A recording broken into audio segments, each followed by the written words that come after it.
كتاب الله دستوري وخير الخلق أسوتنا. All of you in your life have had the opportunity to meet somebody famous at one point or another, relatively famous. Maybe you got to meet the principal of your school and they shook hands with you or something, or you invited some scholar to your house and you had a chance to talk to them, or you had lunch with somebody famous, etc., etc. You met a celebrity or something. You're on the plane, you're sitting next to like a player from the NBA or something like that. When people meet a celebrity, what do they usually do? Besides drooling, what else do they do? That's what they do. And then they take a picture with them, and then and then when they're done taking a picture, they tweet about it and they Facebook about it, and then they're like, you know who I got to meet? Oh my God, I was at Ikna, and Sheikh Yasir Qadi was praying next to me.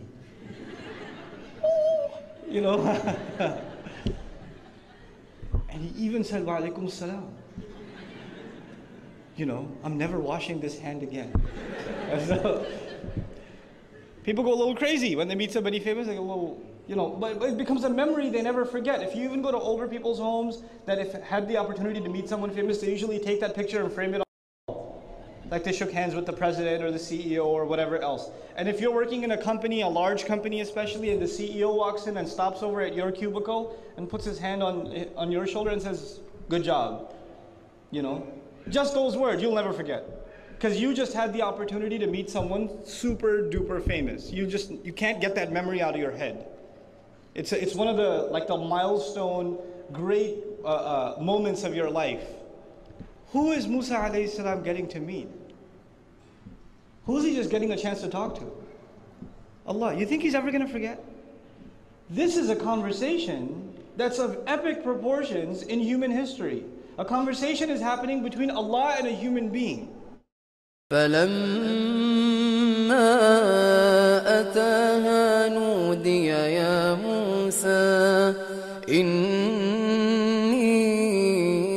أنا ربك فاخلع نعليك إنك بالوادي المقدس طوى وأنا اخترتك فاستمع لما يوحى إنني أنا الله لا إله إلا أنا فاعبدني وأقم الصلاة لذكري. And the conversation was initiated by Allah directly. By His name He called him, Musa, I've chosen you, listen up. It's incredible. And Allah tells him, no one should be worshipped except myself, enslave yourself to me, and then He tells him, وَأَقِمِ الصَّلَاةَ لِذِكْرِ. This part of it just boggles my mind. Establish the prayer so you can remember me. The question I have is, he's never going to forget. How can he forget? He's in conversation with Allah. If there's one thing Musa alayhi salam will never ever forget, is this. And Allah says, even you, if you really want to remember me, what do you have to do? Establish salat. Can you imagine the value when it comes to remembering Allah?